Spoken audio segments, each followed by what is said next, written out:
You're listening to Turi Ryder's She Said What podcast. I'm Turi, along with Marci Persky. In this installment, it's kitten season. Marci is not ready. And in a world where there is so much duplicity, I would prefer that my friends and business associates be a little sneakier. What is going on the kitten farm? This is the beginning of kitten season. So everything is in disarray right now. So you're telling me the cat mommies have not cleaned their houses properly in several weeks, is what you're telling me? No, what I'm telling you is that it's really early. I need another month before it's raining kittens. I think that I would like that written on my gravestone. I need another month. So I have exciting news. Yes? Yay! The crowd is cheering. So my 2011 turbocharged Nissan Juke, also known as Juke Perry, has a shiny new windshield. Oh. It makes the rest of the car look so filthy. It's hard to have an embarrassing car, whether it's because it's banged up or filthy or both. I have a friend coming from out of town, and I realized that I was steering the plans for dinner to someplace we could walk to just because I was so embarrassed about the winter level of dog hair and general filth in the car. I did clean up the inside of the car because I knew that the windshield guy was coming and I didn't want him to think that I was a slob. So this morning, first thing, I hastily grabbed an old grocery bag and just started throwing stuff into it. You know, like the giant old windshield wiper wraps from the windshield wipers that Frankie bought 6 months ago. Yeah. They've been sitting in the back seat. We got stuff that. like that. Yeah. And I am the daughter. I am my parents' daughter, I've discovered. They bought a car that was dirt colored on purpose. And so I have a rug that's dirt colored on purpose. Before I became like the godmother of Northern Arizona cats, or whatever this is that I'm doing, I used to wear a lot of black. I love black. And now I've traded all my black clothes for, see this? Tabby this color. gray. Tabby color. Yes.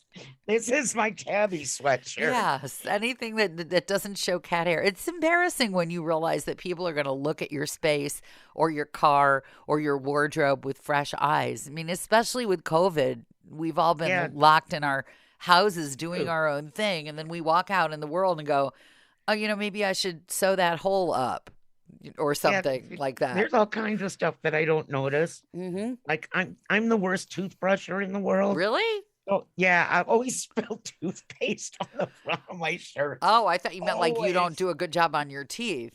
No, I'm just sloppy.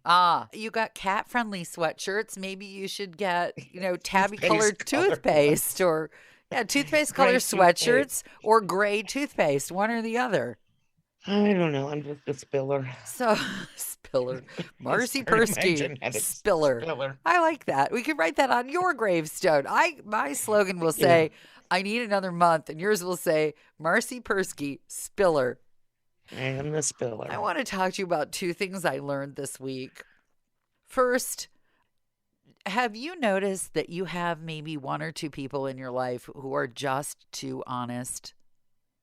Like, yes. You wish they were a little more duplicitous or diplomatic or, I mean, I wouldn't say, for example, that this person I have in mind is not diplomatic. He's just way too forthright.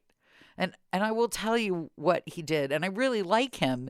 And the reason that I'm mortified about repeating this story is that it makes me look like a complete, it just makes me look like a sneaky person. And I don't like looking like a sneaky person.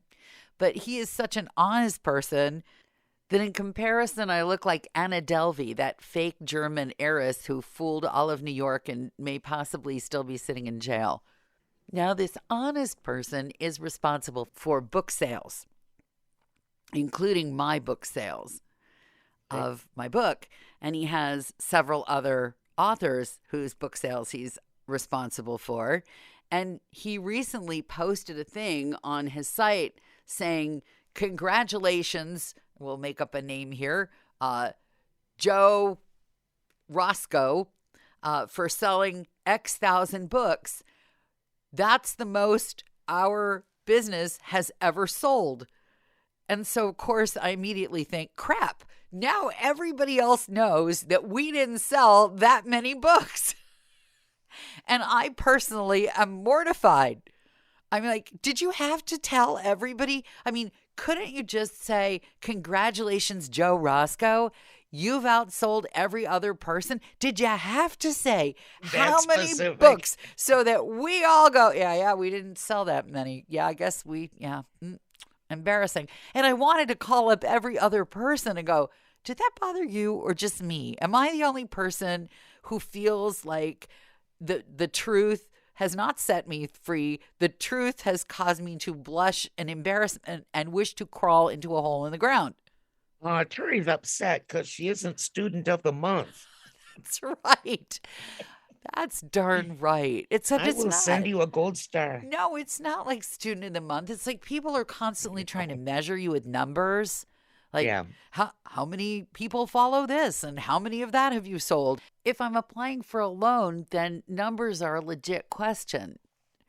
But I would rather preserve some uncertainty or cultivate the fantasy that billions and billions of people are lining up to buy my book. I mean, of course, if you look at the stats, it doesn't actually, your average book, I think, sells maybe 10,000 copies and is the best. I don't even know. I read it somewhere and I was like, is that all? Because in radio, you measure your listeners in way bigger numbers than that. On the other hand, you're not charging your listeners $23 to listen to you. So, of course, you have more of them. And I was thinking about that, though. What? $23 to listen to us. We'd make $23. And then if somebody asked us how many listeners we have, we'd have to say 1, 2, maybe. Yeah. So do both of our husbands count? No, they're adjuncts. They're material. They would come out of our own bank accounts anyway. So. That's right. So I'm mortified, and I wish, there's no way to say to somebody, could you please be a little less honest? Could you please? It's like, it's the same problem, but in a bigger, it writ larger than when my spouse, when I used to give like a regift, or I'd get something on sale and give it. Instead of saying, yeah, we hope you like it, he'd say, yeah, we got it on 90% off. Or he'd say, yeah, that's been kicking around the house for 4 years and we had no idea what to do with it. So we wrapped it up and gave it to you. I've had to now start training him. For example, those wedding registries? Yep. Sites where you buy on the site and they say they have price match. And if you are unfamiliar with that term, it means if you find the item cheaper somewhere else, you bring them the price, they'll match it. Right? Yeah. So we have a wedding to go to, and I found a beautiful item on the website, and it was a fair amount of money. So just for grins, I just put it into Google, and lo and behold, I found it somewhere else for significantly less. And then after I bought it, I had to go downstairs and say to the spousal unit, under no circumstances are you to say.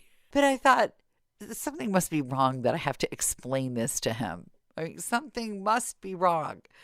But when I do explain these kinds of things to him early in the marriage, he would say, well, wouldn't they want us to get a better deal? Like, no. I just don't even, don't ask, don't tell. You don't even need to tell him. He's chatty, my spouse. He's very chatty. Yes, he is. Very chatty. So is mine. Mine told me the other, okay, so here's one. Yeah. Which I can't get over. Yeah. So Frankie's taller than I am. True. Half the world, well, more than half the world is taller than I am. True. So he's usually looking at the top of my head when we're standing. And we were sitting out on the deck the other day, just looking at deer and talking about this and that. And he said, I can see your nose hairs. From the top of your head? No, we were sitting. Oh, I thought he was trying to say that they're sticking so far out that they're like antelope horns that you can see we them. Were sitting. Oh. And he said, I can see your nose hairs. And I said, well, what am I supposed to do? Everybody has nose hairs, don't they? they're not like sticking out of my nose like a walrus or a narwhal or something. But now all I can think about are my stupid nose hairs. And I keep looking in mirrors and I don't even see anything except up my nose. I'm dying. That's Oh, too honest. See, that's like being too honest. no, yeah, Because that's not good. he should know me well enough that if he said something like that, it's going to be my obsession now for at least a year. Oh, dear. My nose hairs don't match my head. Did he say that too? Did he say No, everyone that's can me. tell you color your hair because your nose That's hairs are my nose darker? hair. No, that's me. Okay. Now I think I have to bleach my nose No, hairs. you're not allowed. It says specifically on the bottle. Don't ask me how I know about that stuff, but it says specifically Who do follows not use. instructions? Now that I can't see up close, I don't even need instructions anymore. If I can't read it, it's open fair game. I think you've now But reverted to 7-year-olds. Oh, did it say that, Mom? I didn't read that. I couldn't read. It was too hard to read. So I just I poured am it all nose over hair. the floor. I am nose hair obsessed, however. But I think we need nose hairs for some reason. Yes, to keep stuff like cat dander from flying up your nose. Yeah. Yeah. I'm not a medic, but Yeah. That's right. That's what they're there for. They're there for a reason. It's all there for a reason. So the second thing that's been bothering me is also connected to writing and publishing. I somehow am connected now with all kinds of writers because I have a book. So I go to writers' things and I follow writers I think are interesting in social media and they follow me. And there's a lot of cheering and support and attaboy and attagirl and way to go and you sell them and you tell them and it needed to be written and it needed to be said.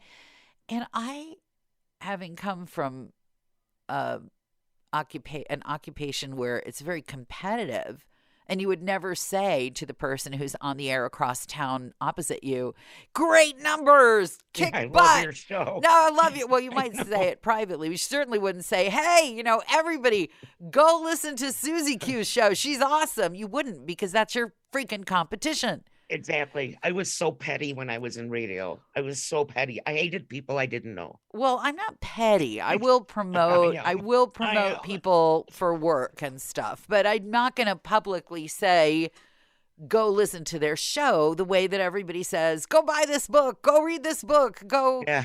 Now, do you suppose this could be genuine or not? Because it strikes me that people only have so much money to spend on books. And if they buy Susie Q's book and they buy Mary Jane's book, they're not buying your book. And I'm wondering if people are really that collegial and collaborative, or if they're just putting on a fictional front, like my literary word there. Is this real or is this total BS? And I don't know. I feel like I'm wandering around in a whole new world, but I smell a whiff of they cannot really be this collegial and supportive. They cannot. And well, what about people who actually go to bookstores rather than order them online? Yes.